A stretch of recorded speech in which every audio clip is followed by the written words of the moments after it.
Who's ready for the word? Mark chapter 16, doon po tayo ngayon. Mark chapter 16, verse 9.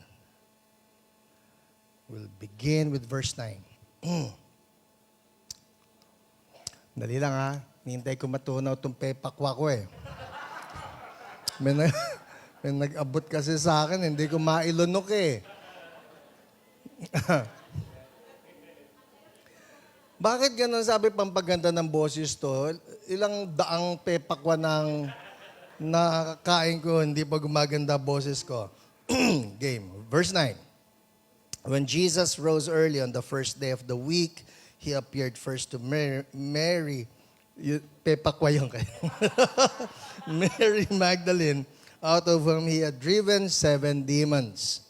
She went and told those who had been with Him and who were mourning and weeping. When they heard that Jesus was alive, everybody say, heard.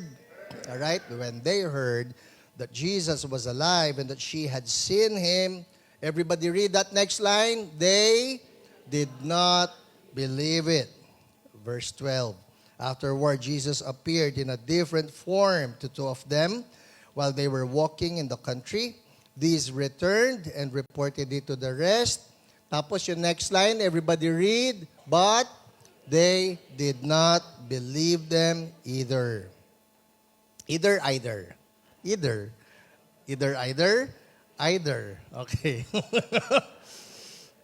All right. Verse 14. Later, Jesus appeared to the 11 as they were eating. He rebuked them for their lack of faith and their stubborn refusal to believe those who had seen Him after He had risen. Verse 15. He said to them, Go into all the world and preach the gospel to all creation. Whoever believes and is baptized will be saved, but whoever does not believe will be condemned. And these signs will accompany those who believe. In my name they will drive out demons, they will speak in new tongues. They will pick up snakes with their hands, and when they drink deadly poison, it will not hurt them at all. They will place their hands on sick people, and they will get well. After the Lord Jesus had spoken to them, He was taken up into heaven, and He sat at the right hand of God. Then the disciples went out and preached everywhere, and the Lord worked with them and confirmed His word by the signs that accompanied it. Again, let's pray. Lord, we thank You for Your word. It is alive, it is active, it is powerful. We thank You for Your presence. You are here. Hallelujah. And Lord, we ask that You speak to us once again. Let Your word just be powerful and let it pierce our hearts and change our lives, that we will conform more and more into Your image. Thank You. We love You. We bless You. In Jesus' name, everybody say, Amen. Amen. So I am continuing on with our series on the empowered believer. All right?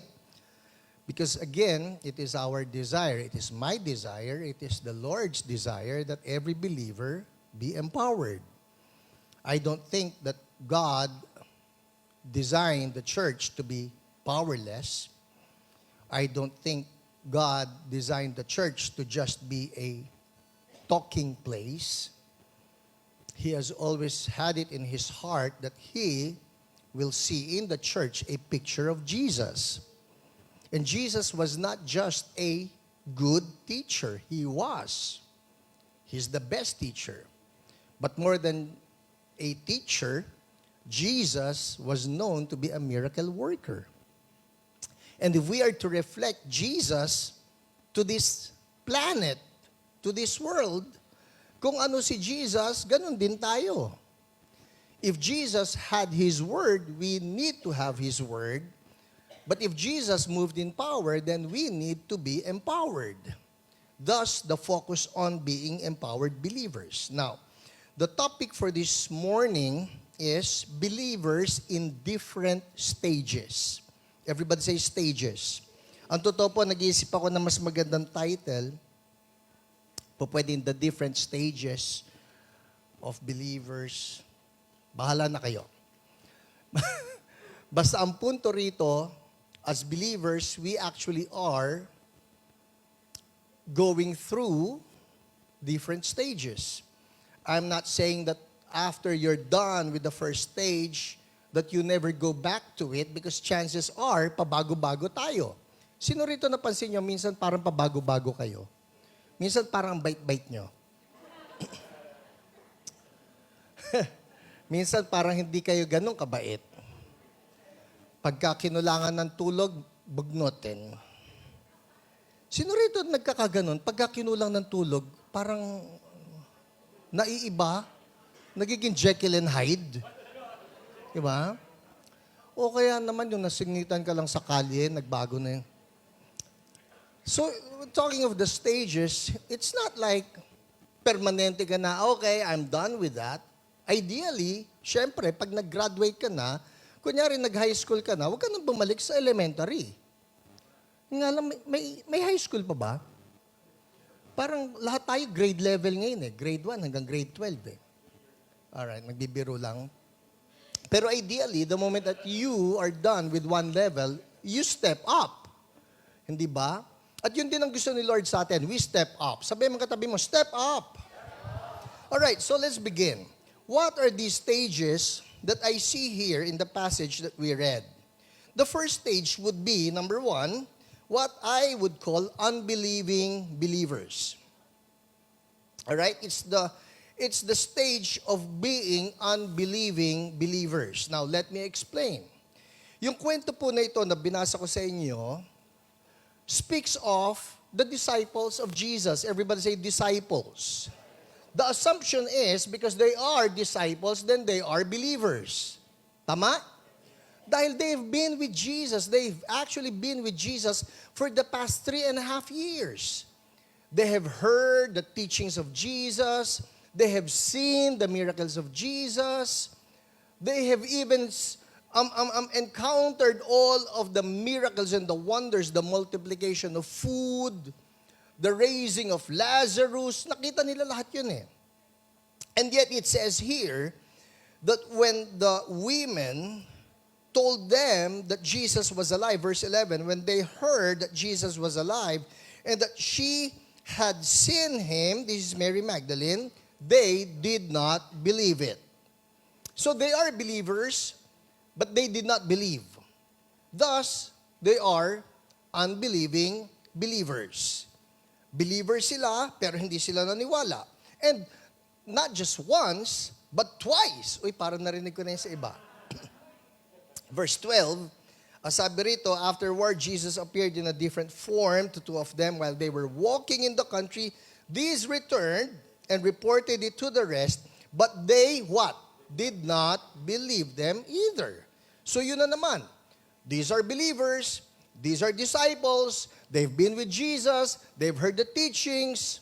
And yet, upon being confronted with the truth that Jesus was alive, they did not believe. Ito yun eh.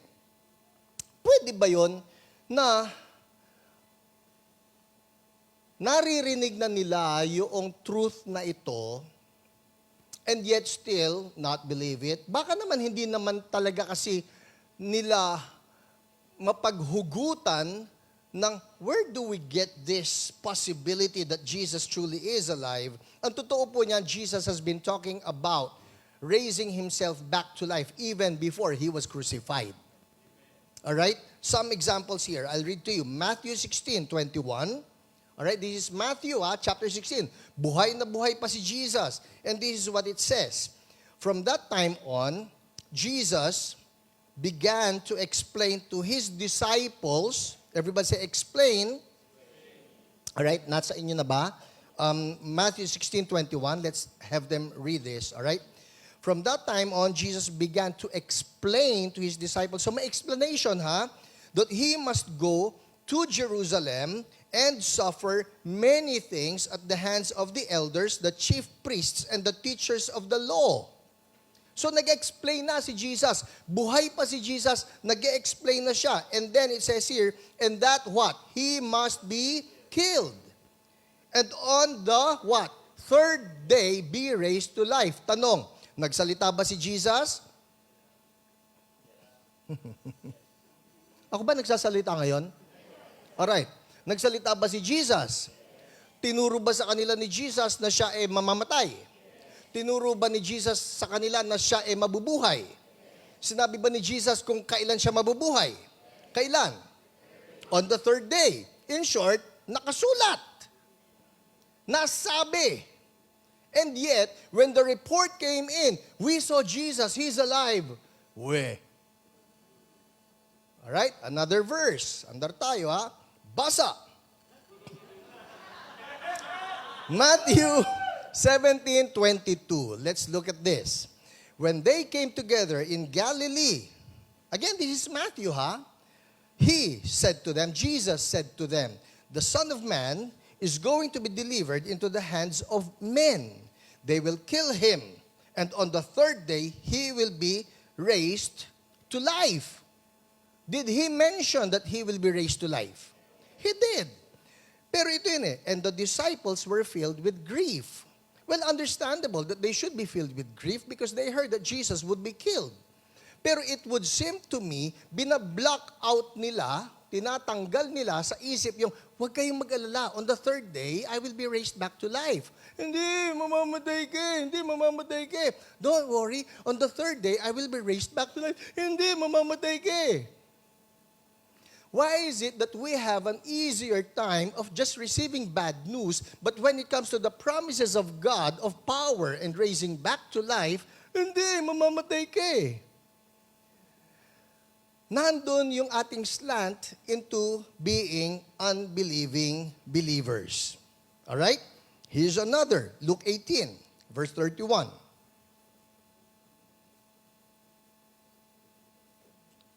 Yung candy sumabit. All right, Luke 18, verse 31. Jesus took the 12 aside and told them, we are going up to Jerusalem, and everything that is written by the prophets about the Son of Man will be fulfilled. He will be delivered over to the Gentiles, meaning the Romans. They will mock him, insult him, spit on him. Grabing magdetalye si Jesus. Alright? They will flog him and kill him. And then, next line. On the third day, he will rise again.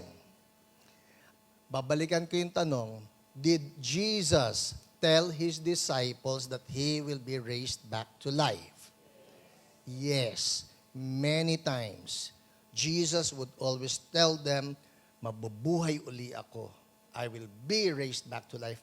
I will be resurrected on the third day. Pero eto na. Third day came, he was raised back to life. Reports came in, Jesus is alive. Huy, nakita namin si Jesus on the road to Emmaus. We were together. Pagkatapos, he broke the bread. Si Jesus yun. Nakita namin siya.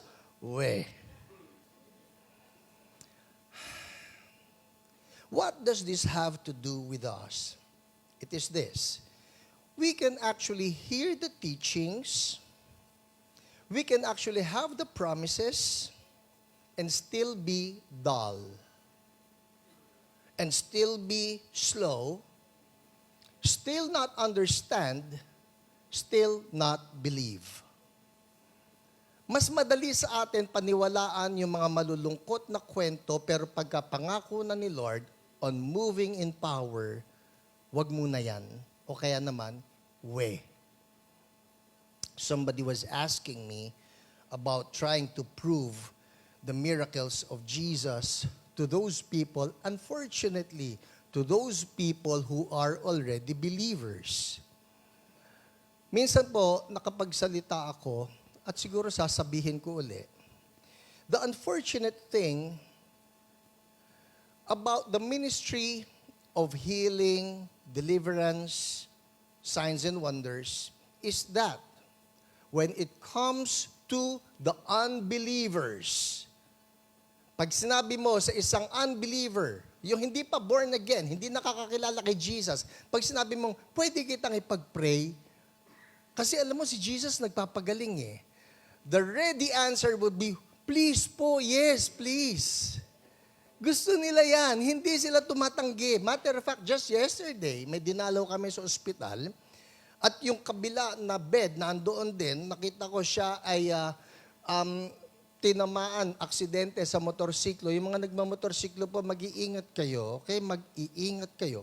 So nandun siya, I think for 17 years, ganun na yung kanyang problema and kasama na naging problema niya yung kanyang pag-ihi. So I told him, sabi ko po, pwede ko po kayo pag-pray. Sabi niya, opo, please. And then tears running down his cheeks. Ganun ang kanilang reception na mahal po kayo ni Jesus, kaya po ni Lord maghimala, and when you offer prayers to them, they will just embrace even just the offer or salamat po with matching tears. Etong malungkot. You talk about Jesus giving all of these promises that if there's someone who's sick, you lay hands on the sick and that they will be healed. And then the opposition actually comes from born-again people. Sabihin lang, wala nang ganyan. Parang mga disciple sila ni Nora Honor. Walang himala. And it's sad. Who were the ones who were denying, refusing the truth that a powerful, glorious miracle actually took place on that third day when the resurrection happened? Believers. Not just believers, those who were with Jesus for the past 3.5 years. Huy, nakita namin si Jesus buhay. They did not believe it. Nakasama namin si Jesus, hindi lang siya basta nagpakita, siya mismo nag-communion. Siya mismo, when He broke bread, namin, si Lord. And then He disappeared. Everybody say, unbelieving believers. Sabihin mo yung katabi mo, hindi ka ganon. Alright? And just in case, there are occasions wherein the thought hits us. Ako po, I will be lying to you when I say, kailanman hindi ako nagiging unbelieving sa mga promises ni God. The thought hits me. The thought hits me too na, baka naman hindi gumaling to. Because I've been praying for so many people. I've prayed for hundreds, literally probably even thousands. And it's not like everybody got healed. So sometimes the thought haunts me na baka naman hindi gumaling. But I don't want to be an unbelieving believer. Just as the Apostle Paul said, let God be true and every man a liar. Let God's promises be true and our experiences lies. Paano pag hindi gumaling? It does not mean that the promises of God are not true anymore. Hawak pa rin tayo sa mga pangako ni Lord. Amen? Ika nga ni paring Bill, magkumpare po kami. Sabi ni Bill Johnson that the Holy Spirit is imprisoned in the minds of unbelieving believers. And we don't want to imprison Holy Spirit. When a word is activated by the Holy Spirit, we hold on to that word. Lord, I'm holding on to this. I'm holding on to this. Amen? Now, what's good about the Lord is this. Verse 14. Later, Jesus appeared to the 11. Let's show them this. Verse 14. So later, Jesus appeared to the 11, but 11 lang. Kasi nga po yung si Judas, naghudas. Wala na. 11 na lang. So later, Jesus appeared to the 11 as they were eating, and what? He rebuked them. He rebuked them. Alam niyo kung love kayo ni Lord, nare-rebuke kayo paminsan-minsan. Sino sa inyo appreciated ninyo kapag may mga sermon na nare-rebuke kayo? Hindi eh. Minsan nga, pag may sermon na na-rebuke hindi na ako babalik dyan sa church na yan. Ayoko dyan sa pastor na yan. Na-rebuke ako eh. Si Jesus mismo nang rebuke eh. Alright? And He's the best pastor ever. Sino sa inyo gusto nyo maging pastor nyo si Jesus? Di ba? Yung naghahanda ng panglatigo? Ayoko nung part na yun. Alright, so let's move on. Later, Jesus appeared to the 11 as they were eating. Ito pa yan habang kumakain. Tanggal gana. Parang, wow! Sino naman nagluto ng kare-kare? Ay, my goodness. Noon pong Biyernes, may natikman akong kare-kare. Di ko sasabihin sa inyo, baka lapitan ninyo, baka manghingi kayo. Ang totoo dito sa church na ito, you know what? I am just so blessed. And, this is church so blessed. But I am just so blessed. We have people in this church who cook the best kare-kare. Promise. Please, don't give me the hard task of ranking them. Wag. Pero sobrang sasarap. Yan man oxtail, yan man ox tripe, yan man beef brisket, yan man pork pataw, name it.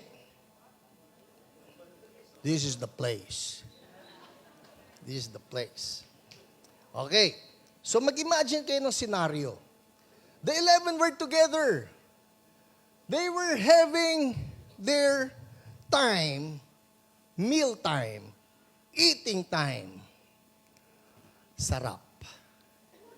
And then Jesus appears. Tapos, nung nakita nila si Jesus, sabi nung isa, Jesus! Actually, sabi ni Thomas, Panginoon ko, Diyos ko, my Lord, my God. Hindi ba yan yun? My Lord, my God. Kayo naman It's biblical. Sabi niya, my Lord, my God. Ang sabi po ng iglesia, because that would be a verse that you can use to prove that Jesus Christ is God. When they say that there was never a mention of Jesus Christ being God, that's a verse. So Thomas saw Jesus because you remember, he is referred to as the doubting Thomas. And Thomas says this, if I am able to place my finger on his wound here, on the hand, and place my hand on the wound on his side. Naisip na ninyo yun? Sabi niya, kung yung daliri ko nailagay ko dito sa kamay at na-shoot ko yung kamay ko sa tagiliran, gives you an idea how big the gaping wound must be. Then I will believe. That was the challenge of Thomas. And then Jesus appears. Sabi ng Thomas, Panginoon ko, Diyos ko. Hindi po yun gulat, alright? I just want to refute that. Kasi yung sinasabi nila hindi naman siya talagang Diyos. Ano pala yung sinabi ni Thomas? Nagulat lang yun.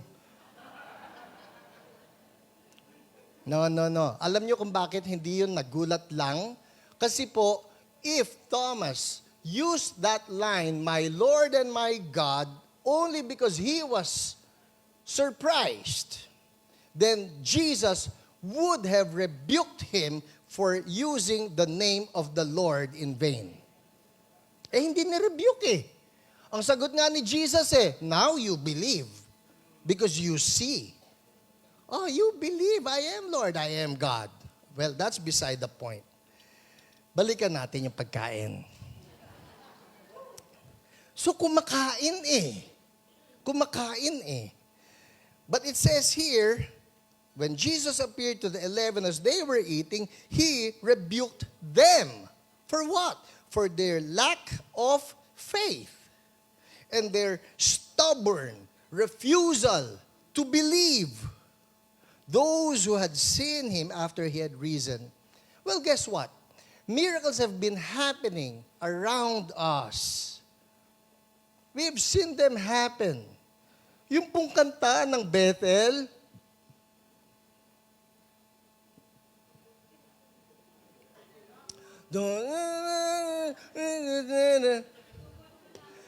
yeah, too good to not believe. Too good to not believe.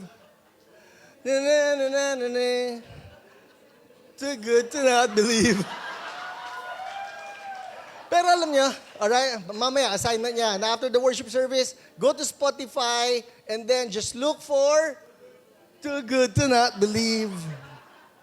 Pero alam niyo, when you listen to the lyrics of that particular song, I think, and glory to God, just glory to God and all thanks to the Lord, humbly I say this, we are privileged to be a church that can truthfully sing that song. Na Lord, I've seen it. I've seen it happen.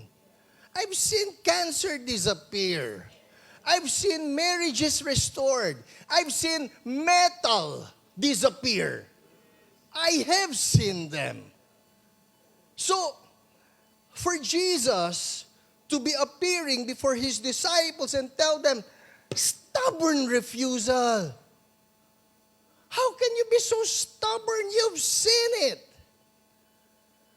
Ilang bingi na ipag-pray natin na gumaling. And of course, here, it's not boasting on what we have done. It's boasting in Jesus. What He has done. Kasi po, if we will not boast of what Jesus is doing, then the world will not know. So here's Jesus actually rebuking His disciples. Ba't kayo ganyan?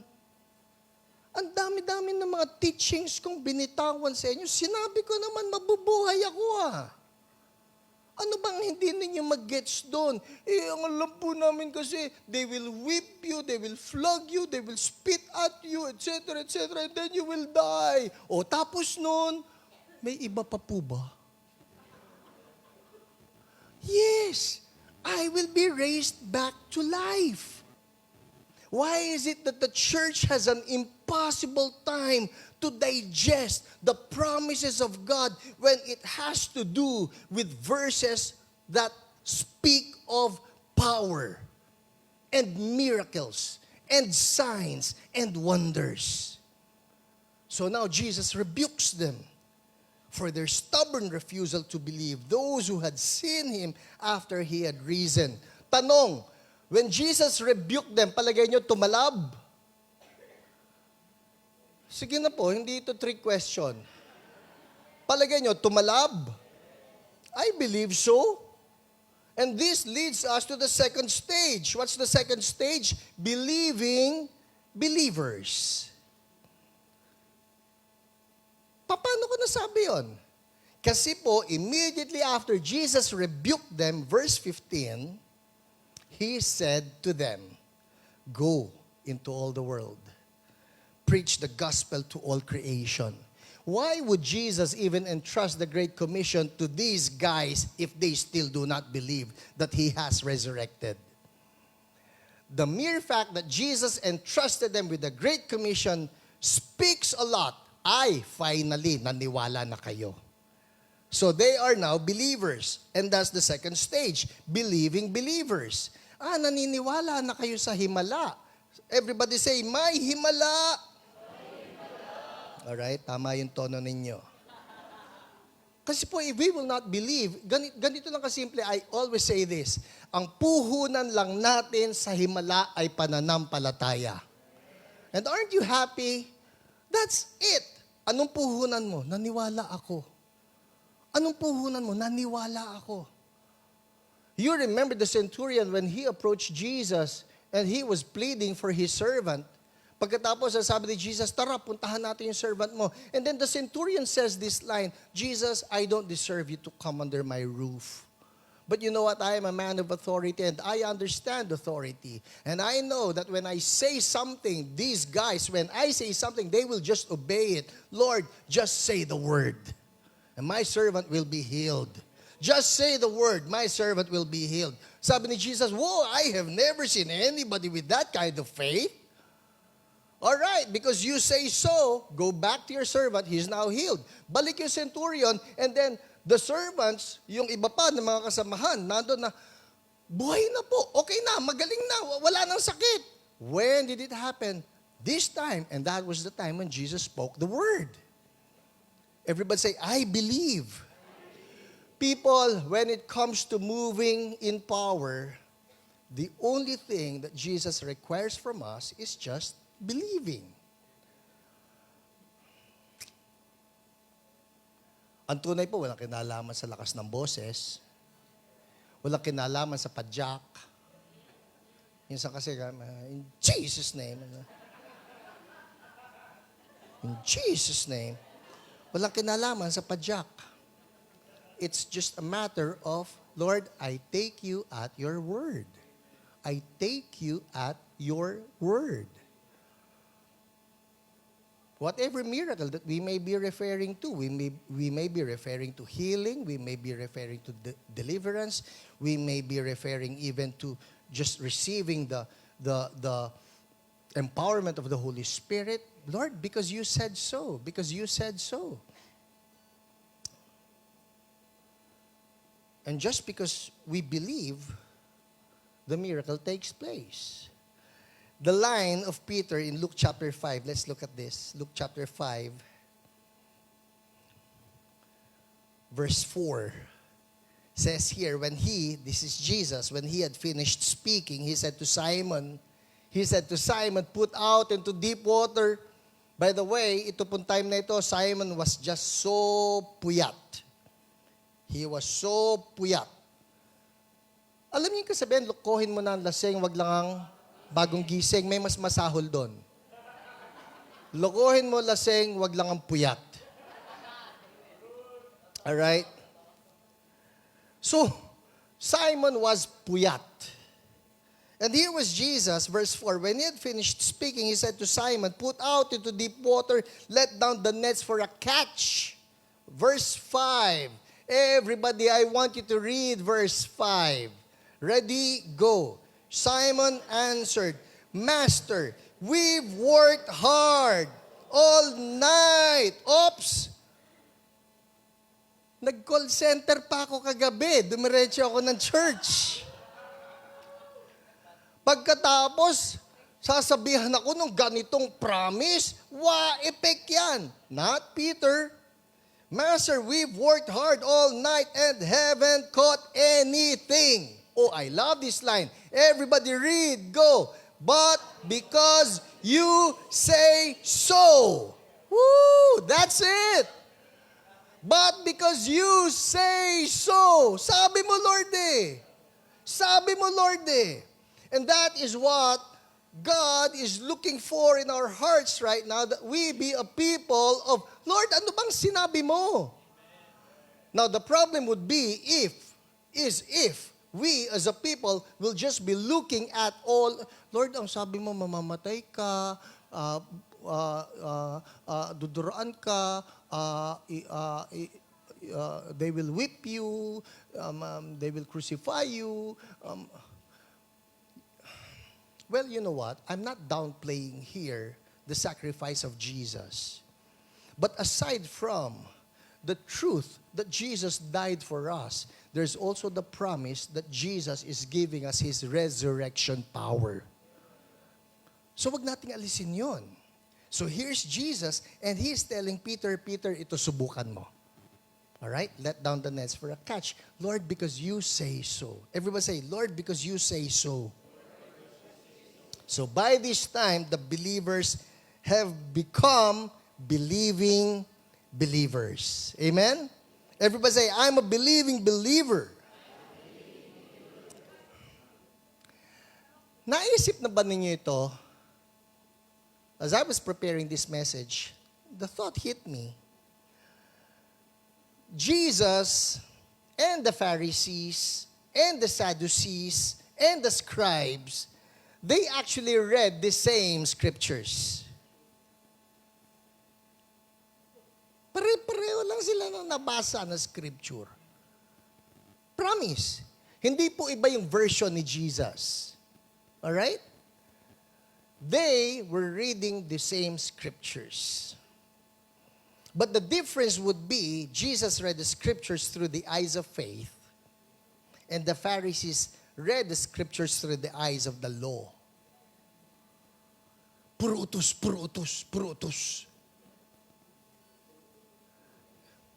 Alam niyo ba yun ang dahilan kung ba't itong si Moses binasag yung Ten Commandments. Puro utos, puro utos.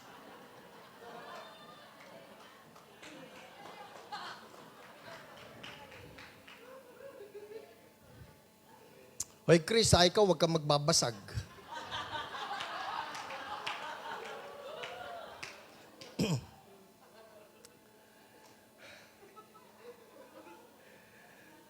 But the religious people would look at the scriptures and not see the scriptures as words that bring faith.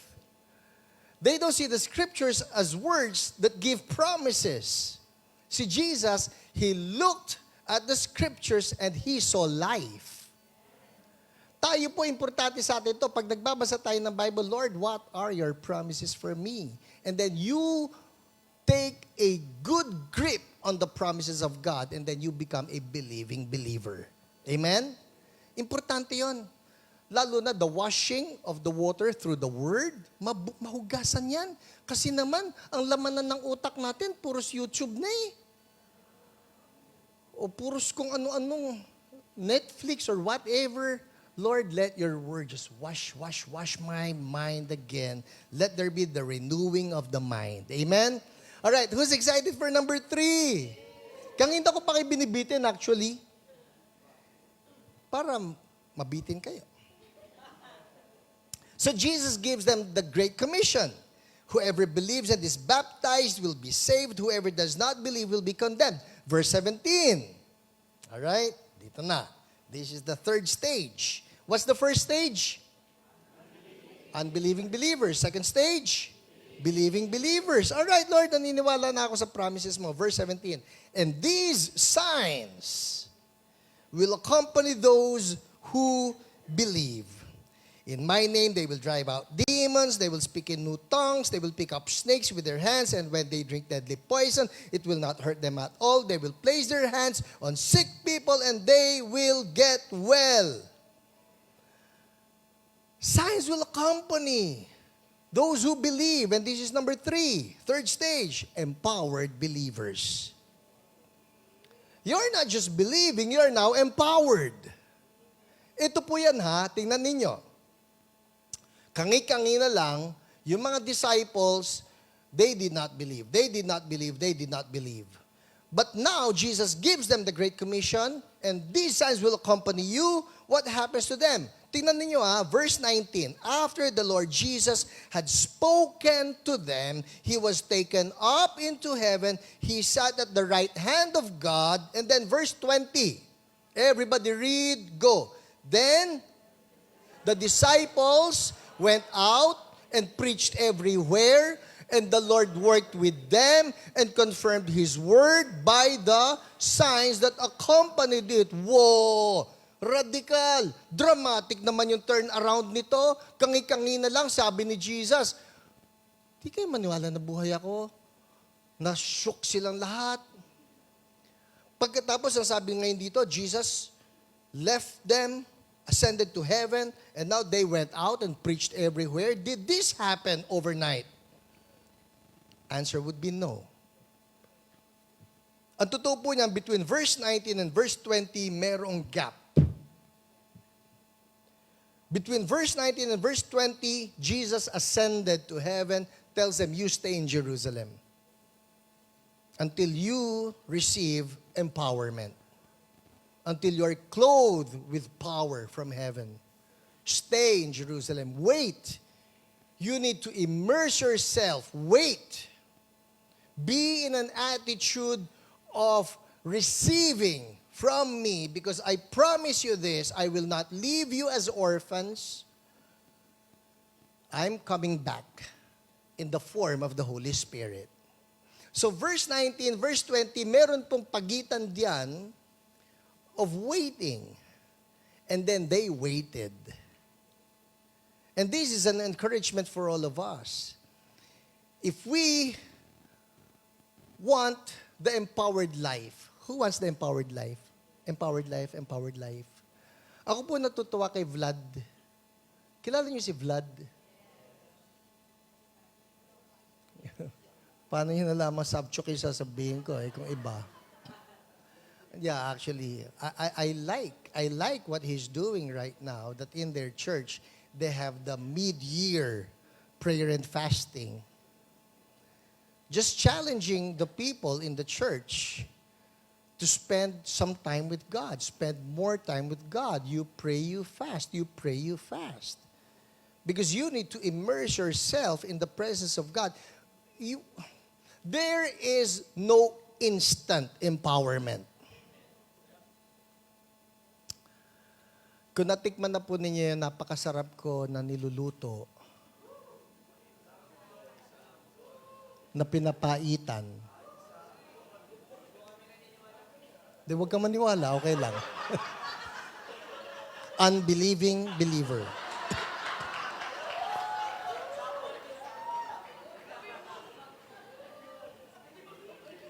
Yun lang naman yan eh. Just say the word. I rebuke you for your lack of faith. Okay? Walang mawawala sa akin. Pero ganito yan eh. Ako po kasi, nagluluto ako ng pinapaitan. Na promise, dumalaw yung biyanan ko sa bahay. Meron akong konti na lang na natitira. Sinerve ko sa kanya yan. Ma, ako po nagluto niyan. Si Lolet, ganito parang, alright? I tell you, yung pong biyanan ko, nung natikman yung pinapaitan ko, to the last drop nung sabaw, sabi ko, ma, plato na yan. Sabi niya, sarap eh. Kaya pinangakuan ko siya eh, kung nanonood ka, ma. Siya, bibigyan ko sample. Ikaw hindi.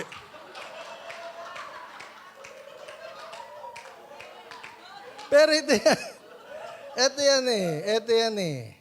Yung pong pinapaitan na yon, sabihin mo na, nandadaya ako, okay? Baka naman bumilib kayo sa akin. Okay, nandadaya ako, meron ako ng flavoring, okay?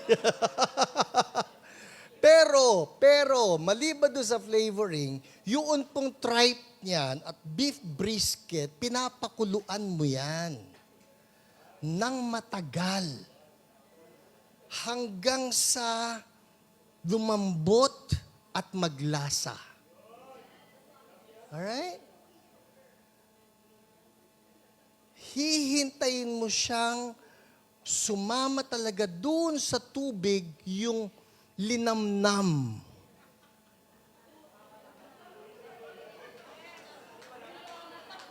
Hey Karen, what's linamnam? Hihintayin mo yun eh. My point is this. When it comes to flavor, why rush? Hindi mo yan mamamadali. Alright. It's the same with the empowerment of believers. Hindi, pupunta lang ako ng altar, tanggapin mo ito, and then after that, what? You leave the presence? No, you don't. You stay in the presence. It's not like, well, I got ministered to by Smith Wigglesworth. He laid hands on me. And then I started speaking in tongues. After you received the speaking in tongues, the question would be, did you stay even some more in the presence of God? Stay. Sabihin mo katabi mo, stay. Because something happens when we stay in the presence. So the disciples, again, going back, Jesus tells them, all right, you go, preach the gospel to all creation, and these signs will accompany those who believe. You will drive out demons in my name. You will speak in new tongues. You will be supernaturally protected. Let me just paraphrase that part kasi baka meron nakikinig, baka may nanonood. Huy, ang sabi rito, dumampot ka ron ng ahas. Nasaan ang ahas? Nasaan ang ahas? Huwag kayong maghanap. Okay, huwag mo rin tingnan yung katabi mo. Or you will drink deadly poison. It will not hurt you at all. You don't drink deadly poison intentionally, but this speaks of supernatural protection. And then it says here that you will lay hands on the sick and that they will be healed. So the promise is there. The promise is there. Pero ang sabi rito, after the Lord Jesus ascended, verse 19, cut. Before verse 20, the disciples stayed in the upper room, lingered in the presence. It's in the lingering, it's in the staying in the presence, allowing God to change us, transform us, and there receive His power. Most of you have heard of my personal testimony for the longest time. Ako po kasi, the first time I heard of that promise of speaking in tongues, first time I heard of it, I was just so intrigued. I think that's the word. Kasi hindi ko narinig yun eh. For the longest time I attended, my family went to a Protestant church, and that was never talked about. Kaya nung may kapatid ako at may pinsan ako, na nakapunta sa isang charismatic fellowship, and they were so excited, they were talking about it. Sabi na, ang ganda-ganda naman, ang galing. Sipin mo, nag-speak in tongues yung mga tao ron. Ako po, bagong born again, baby Christian, nakikinig ako sa kanila. Sabi ko, speaking in tongues. Siyempre, speaking in tongues. Paano ka ba nag-speak? Wala nga naman speaking in nose. O speaking in eyes. Siyempre, speaking in tongues. Sabi lang, hindi yun. Ano yung speaking in tongues? Speaking in tongues, yun yung may ibibigay sa'yo si Lord na language na hindi mo naman alam. Pero, magsasalita ka na lang bigla eh. Meron yan sa Bible? Meron. And then they showed me Mark 16.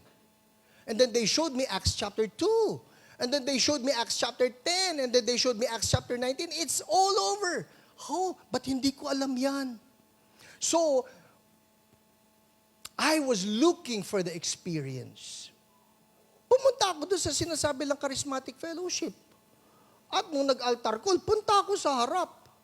Tapos nagpatong ng kamay yung pastor. May mga bumubuwal. Pug. Ako pinatuwa. Sabi ko, Lord, ako rin. Ayaw mabuwal eh. Nothing happened to me. Pero nagsimula na ako umattend because I was longing for it. And then, another time, altar call, punta rin ako sa harap. Those who want to receive the baptism in the Holy Spirit with the evidence of speaking in tongues, come up to the front. Punta ako sa harap. Pagkatapos, Lord, ito po ako, Lord, ito ako. Pengi rin ako, Lord, pengi. Boom, bagsak. Lord, ako rin. Ayaw kong bumagsak. Hindi sa ayaw ko, hindi ako bumabagsak. Sabi ko, Lord, ba't ganon? Ba't ako hindi bumabagsak? Ba't ako hindi makapag-tongues? Another occasion. So, iba-ibang araw to at iba-ibang altar call at iba-ibang preacher. Yung isa professor pa ng pneumatology, kaya sabi ko, ito na matindi. Because pneumatology would be the doctrine of the Holy Spirit. Sabi ko, ito yun. So, when he issued the altar call, I was there first. Sabi ko, ito talaga, babagsak ako at magtatangs ako. Babagsak ako, magtatangs ako. Patong uli ng mic. Bagsak. Bagsak. Bagsak. Pagpatong sa akin, alam nyo, tinutulungan ko na siya eh. Alam niyo yung tawag na courtesy fall? Hindi courtesy call, okay? Courtesy fall. Sige, babagsak na ako. Parang, Lord, konti na lang. Sige, tulak. Ayaw. Pero sabi ko, magtatangs na talaga. Kasi sabi, just open your mouth. Open your mouth and God will give you the words.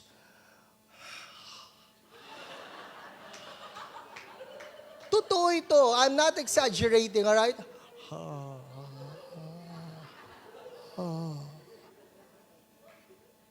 You know what I did? Because I promised myself, babagsak ako, magtatangs ako. Hindi ako bumagsak. Pero, naupo ako.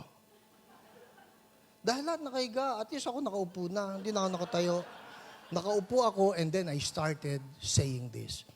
Hallelujah, hallelujah, hallelujah, hallelujah, hallelujah, hallelujah, hallelujah, hallelujah, hallelujah, hallelujah, hallelujah, hallelujah, hallelujah. Yun, pastor, nagtangas ka na, hindi po, nag-hallelujah ako. Pero binabago ko yung tono para magmukha naman ako nagtatangs. I went home. I was actually sad. Is there anything wrong with me? Ba't hindi ako tablan? I think that's the word. Ba't hindi ako tablan, Lord? Fast forward, it was July 4 of 1985. I still remember the date. Buti pa nga yun naalala ko Kaysa yung, kailan ako na-born again, hindi ko alam But July 4 of 1985, I was in my room.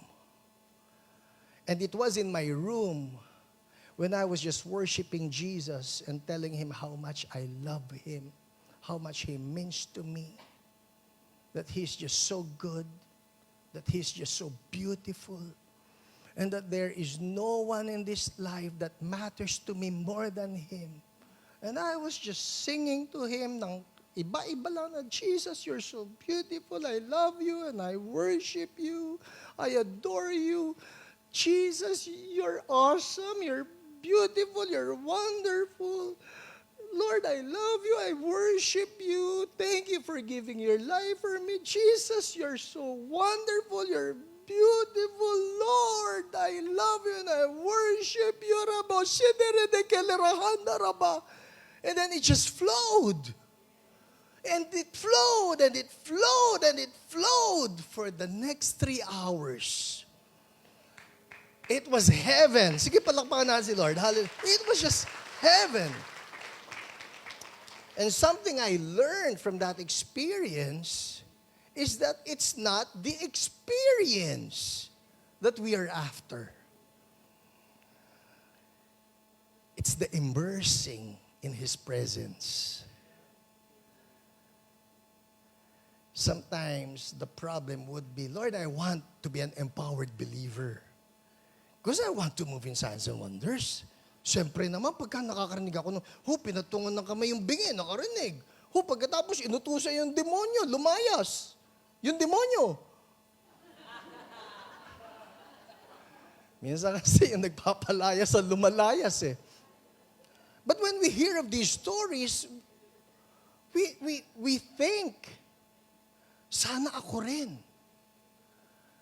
But then we need to come to that realization, it's not just about the power demonstrations. It's about us lingering in the presence, immersing ourselves in Jesus. Which is why Jesus says, don't leave Jerusalem. You stay. You stay. You wait. Just immerse yourself in me.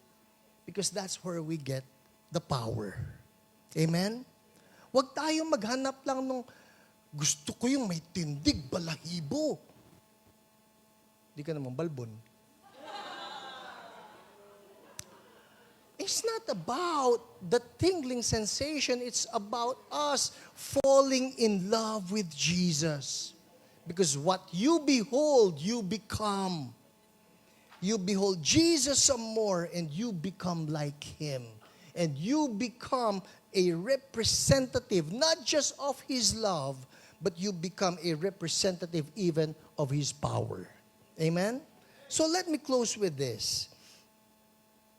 Series po ito, huwag kayong mag-alala. Marami pa akong pag-uusapan, pa tayong pag-uusapan dito. But in closing, I just want for us to look at Peter. You know Peter. He became the unbelieving believer. When Jesus was being tried, no sa trial, sabi sa kanya, hindi ba kasama mo si Jesus? Dili Hindi kasama mo si Jesus, kapunto mo Dili man. He denied Jesus. Fast forward, he lingered. Everybody say, he lingered. He stayed. He was there in the upper room. He lingered. He stayed. And then power fell on that day of Pentecost. Next thing you know, Bible says, Peter stood up in the midst of the 11. And he says, people of Israel, listen. Whoa! This same Jesus Jesus whom you crucified. What happened? What happened? He became an empowered believer. And that's what God wants for all of us. Amen? Sino sa inyo gusto empowered? It's Jesus. Let's all stand up.